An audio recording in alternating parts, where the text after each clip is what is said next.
Good morning, सुप्रभात, वंदे मातरम विद्यार्थी मित्रों। मैं आनंद सर एक बार फिर से अपने YouTube channel make account easy with Anand sir में आपका हार्दिक स्वागत करता हूं। दोस्तों, हम लोग चैप्टर नंबर 3 रोज नामचा, नई जो बुक है उसमें चैप्टर नंबर 4 है। हम लोग रोज नामचा चैप्टर सीख रहे थे। रोज नामचा चैप्टर लगभग अब हमारा पूरा होने को जा रहा है। हमने लगभग ये चैप्टर को पूरा कर दिया है। अब हमारे 2 प्रश्न बाकी है जो ऐसे इतने महत्वपूर्ण तो नहीं है, लेकिन फिर भी हम उसे पूरा करेंगे। क्वेश्चन नंबर 14 और क्वेश्चन नंबर 15, यानी इस वीक में हमारा ये चैप्टर पूरा हो जाएगा। ऑनलाइन लेक्चर जो हमारा होने वाला है उसमें हम फुल रिवीजन करेंगे इस चैप्टर का, और मंडे से जो हमारा टेस्ट होने वाला है उस टेस्ट की तैयारी भी हम ऑनलाइन लेक्चर के माध्यम से करेंगे। इसलिए आप लोग अधिक से अधिक लोग ऑनलाइन लेक्चर में ज़रूर जुड़े। ओके, तो देखते हैं पेज नंबर 89 क्वेश्चन नंबर 14 क्या लिखा हुआ है। कोशिश करूंगा कि आपके स्क्रीन पर दिखाई दे।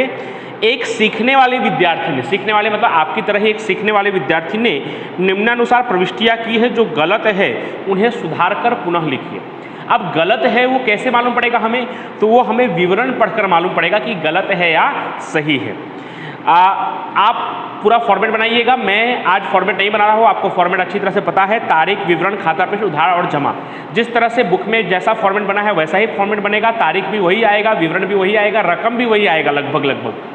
बस जो जिन्होंने प्रविष्टि लिखी है वो शायद गलत होगा, तो वो मैं सुधारूंगा। तो वो हमें कैसे मालूम पड़ेगा, तो वो हमें विवरण पढ़कर मालूम पड़ेगा। तो क्वेश्चन नंबर 14, 2014 अगस्त 1, सबका विवरण हम बारी बारी से पढ़ेंगे और फिर हम उसको देखेंगे कि क्या गलत है।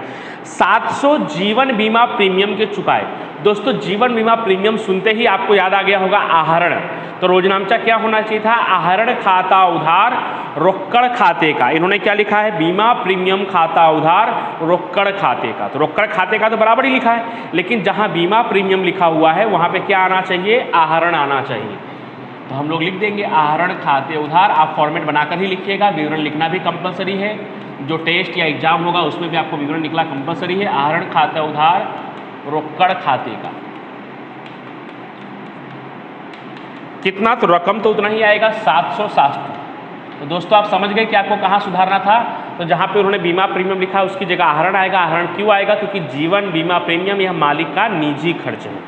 तो इस तरह से हमने अगस्त 1 का सुधार दिया। आप फॉर्मेट में लिखेंगे और विवरण जो लिखा हुआ है पहले से वही लिखना है। विवरण भी वही, रकम भी वही, तारीख भी वही, और जो सुधार है वो तो मैं यहाँ लिख ही रहा हूँ। उसके बाद 5 तारीख को है, जय के पास से दलाली के 200 था, अजय के पास से कमीशन के 100 मिले। दलाली और कमीशन का मिला है मतलब क्या होगा, रोकड़ खाता उधार। और किस किस का मिला है, दलाली खाते का और कमीशन खाते का। तब उसमें नाम का कोई उल्लेख नहीं होगा क्योंकि रोकड़ व्यवहार है, मिल चुका है, हमें मिला लिखा हुआ है, मतलब रोकड़ आता है, रोकड़ खाते उधार। और किसका मिला है, दलाली और कमीशन का, दलाली और कमीशन जमा। इन लोगों ने जय और अजय को जमा कर दिया है, जो इनकी गलती है। तो हम क्या लिखेंगे, रोकड़ खाता उधार। दोनों मिलाकर जितना इन्होंने लिखा है वो सही लिखा है, रोकड़ खाता उधार। रोकड़ खाता उधार 300। जय के पास से क्या मिला है, दलाली, तो दलाली खाते का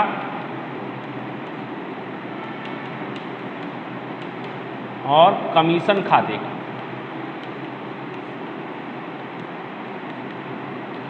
दलाली का है 200 और कमीशन का है दोस्तों 100। उसके बाद तारीख 7 क्या लिखा हुआ है, विवेक के पास से 5000 का माल 10% रोककर बट्टा से खरीदा। अब यहाँ पे 2 बातें हो सकती है, रोकड़ बट्टा से रोकड़ खरीदा ऐसा शब्द नहीं लिखा हुआ है तो ये उधार व्यवहार माना जाएगा। लेकिन आप सुधार दीजिएगा, विवेक के पास से 5000 का माल 10% रोकड़ बट्टा से रोकड़ खरीदा, ऐसा लिख दीजिएगा आप। रोकड़ बट्टा से रोकड़ खरीदा ऐसा वर्ड, क्योंकि गुजराती मीडियम के बुक में दिया हुआ है। तो रोकड़ बट्टा से रोकड़ खरीदा जब हम ऐसा लिख देंगे तो क्या होगा, खरीद खाता उधार रोकड़ खाते का। रोकड़ बट्टा घटाएंगे 10% तो 4500 ही रकम आएगा, लेकिन विवेक की जगह क्या नाम आएगा, रोकड़ खाते का। तो रोजनामचा हमारा क्या बनेगा, रोकड़ व्यवहार है तो खरीद खाते उधार रोकड़ खाते का। विवरण में थोड़ा आप सुधार दीजिएगा, मिस्टेक है वहाँ पे। कितना होगा, 4500। उसके बाद तारीख 10 बैंक ने 7,000 का ओवरड्राफ्ट मंजूर किया, अभी दिया नहीं है पैसा, सिर्फ मंजूर किया है, तो एक ऐसा व्यवहार होगा बिन आर्थिक व्यवहार होगा। हमने पहले भी ऐसा सीख लिया है, अभी सिर्फ मंजूर किया है, हमें मिला नहीं है, तो एक ऐसा व्यवहार कहलाएगा बिन आर्थिक व्यवहार कहलाएगा। इसका तो विवरण भी नहीं लिखेंगे आप तो भी चलेगा, लेकिन लिख दीजिएगा जिससे कि मालूम पड़े कि हमने बिन आर्थिक व्यवहार क्यों लिखा है। इन दोनों में क्या आएगा, डैश डैश, उधार जमा में डैश डैश, यानी कोई रकम नहीं आएगा। उसके बाद 11 तारीख विवेक को 20% माल वापस किया और रकम विवेक से प्राप्त हो गई। देखिए इससे भी आप समझ सकते हैं कि हमने जो 7वें व्यवहार में सुधारा है कि रोककर विवेक के पास से रोककर खरीदा, ये बात सही था। क्यों सही था, क्योंकि ये बात आप 11वें व्यवहार से देख सकते हैं कि विवेक को हमने 20% माल वापस किया और रकम विवेक से प्राप्त हुआ। लिखा है ना कि रकम विवेक से प्राप्त हुआ, प्राप्त तभी हुआ होगा जब हमने उस समय रोककर चुकाया होगा। तो इससे भी आप समझ सकते हो कि वहाँ पे थोड़ा मिस्टेक था, रोककर लिखा होना चाहिए था। इस व्यवहार को आप देखकर ये बात समझ सकते हो। तो अब क्या लिखा है कि विवेक को हमने 20% का माल क्या किया है, वापस किया है और रकम विवेक से प्राप्त हुआ। हमने विवेक से कितने का माल खरीदा था, 5,000 का माल खरीदा था, लेकिन हमें 10% रोककर बट्टा मिला था, यानी 4500 का था वो। तो 4500 का जब हम 20% करेंगे तो कितना होगा, 900 होगा। क्योंकि जब हमें रोककर बट्टा मिला है तो जिस समय वो तुरंत हमें वापस कर देगा तो वो भी रोककर बट्टा काट के ही वापस कर देगा। अगर 1000 आप समझते हैं कि 5000 का 20% 1000 होता है, तो 1000 का 10% रोककर बट्टा काट के 900 हो जाएगा। तो यहाँ पे रकम में भी थोड़ा बदलाव आएगा। और विवेक ने से हमें रकम मिल गया है तो हमें क्या आएगा, रोकड़ हमें मिल गया है तो रोकड़ खाता उधार खरीद वापसी खाते का, रोकड़ खाते उधार खरीद वापसी खाते का।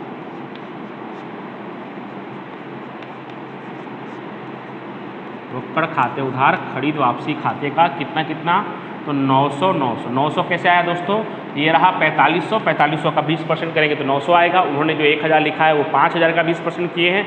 लेकिन दोस्तों अगर हमें किसी के पास से डिस्काउंट मिलेगा, कोई वस्तु हमें कम कीमत पे मिल रही है, अब आपको लगेगा हमने तो रोककर चुकाया था इसलिए कम मिला है, तो सामने वाला भी जब आप वापस कर रहे हो तो आपको तुरंत रोककर दे रहा है तो वो भी उतना कट करके ही देगा, तो इसलिए 900 आएगा। उसके बाद पीछे आप देख सकते हैं पेज नंबर 90 पे व्यवहार नंबर 12। दोस्तों मैंने फॉर्मेट नहीं बनाया है, मैं रोज़ फॉर्मेट बनाता हूँ, आज नहीं बनाया, तो आप लेकिन फॉर्मेट बनाना, विवरण लिखना हमेशा की तरह ही। तो 2014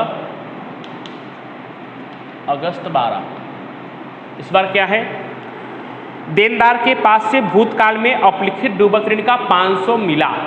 500 मिला मतलब क्या होगा, रोकड़ आएगा, रोकड़ आता है, रोकड़ खाता उधार डूबत ऋण वापसी खाते का। तो रोकड़ खाता उधार तो इसमें भी लिखा है, लेकिन देनदार लिखा है, देनदार की जगह क्या आएगा, डूबत ऋण वापसी खाते का।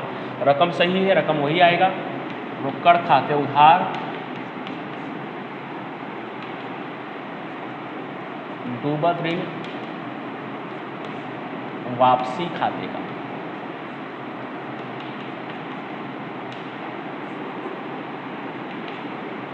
कितना रकम है, 500। उसके बाद 13 तारीख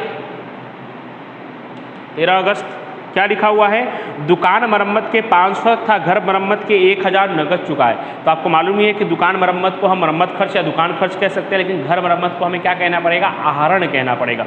इन लोगों ने साथ में लिख दिया है, उसे हमें अलग अलग करना पड़ेगा। रोकड़ तो साथ में ही हो जाएगा रोकड़ खाते का, लेकिन दुकान मरम्मत और घर मरम्मत को अलग अलग नाम देना पड़ेगा। दुकान मरम्मत को दुकान खर्च बोलना पड़ेगा, या मरम्मत खर्च भी बोल सकते हैं उसको, दुकान खर्च खाते उधार। घर मरम्मत को आहरण बोलना पड़ेगा, मालिक का निजी खर्च है इसलिए आहरण खाते उधार, और रोकड़ खाते का।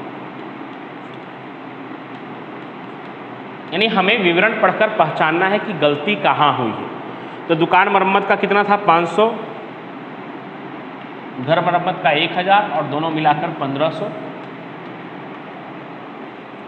उसके बाद लास्ट वाला व्यवहार दोस्तों, 800 यंत्र स्थापना के नगद चुकाए। किसके चुकाए हैं, यंत्र स्थापना के नगद चुकाए। आपको याद करवा दूं कि जब हम किसी संपत्ति का कोई खर्च चुकाते हैं, संपत्ति के स्थापना संबंधी कोई खर्च चुकाते हैं, तो उसे हम संपत्ति के कीमत में ही जोड़ दिया करते थे, यानी संपत्ति खाता ही हम उधार करते थे। तो यंत्र स्थापना का चुकाया तो क्या होगा, यंत्र खाता ही उधार होगा। और इन्होंने यंत्र की जगह क्या उधार कर दिया है, मजदूरी उधार कर दिया है। तो मजदूरी उधार नहीं होगा, यंत्र ही उधार माना जाएगा। यंत्र खाते उधार और रोकड़ खाते का,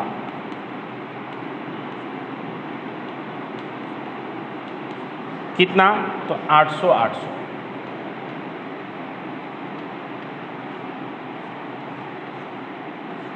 उसके बाद हम क्या करेंगे, कुल योग करेंगे दोस्तों। तो इन लोगों ने कुल योग कितना दिया हुआ है, 16,300। उसमें से हमने ओवरड्राफ्ट का 7,000 माइनस कर देना है, तो 9,300, और 1,000 की जगह हमने 900 ही लिखा था, तो वो भी एक माइनस कर देना है। तो 9,300 में से और 100 माइनस करेंगे तो 9,200 आएगा। फिर भी हम एक बार चेक कर लेते हैं। बाकी रकम तो जैसा उनका था वैसा ही हमने भी लिखा है, सेम टू सेम रकम जो उन्होंने लिखा है वही हमने भी लिखा है। बस हमने ओवरड्राफ्ट का 7,000 नहीं लिखा है, और यहाँ पे उन्होंने 1,000 लिखा है, उसकी जगह हमने 900 लिखा है, यानी 7100 कम उनकी रकम में से। तो वैसा करने पे 9,200 आ रहा है। फिर भी एक बार चेक कर लेते हैं। 700 और 300 1,000, और 4500 5500, 5500 और 900 6400, 6400 और 500 6900, 6900 और 1500, 69 और 1 79, और 5 8400, 84 और 8 9200, 9,200। तो इस तरह से आपका ये क्वेश्चन नंबर 14 हो गया है। अगले वीडियो में हम क्वेश्चन नंबर 15 देखेंगे। इसकी तरह कोई एग्जाम्पल नहीं है, बस आप अच्छी तरह से प्रैक्टिस करते रहिए। क्वेश्चन नंबर 13 उदाहरण नंबर 11 का, वो आपके लिए बहुत महत्वपूर्ण है। ये दोनों प्रश्न तो इतने इंपॉर्टेंट नहीं है, लेकिन फिर भी हम पूरा करके इस चैप्टर को अगले वीडियो में पूरा कर देंगे। Thank you so much.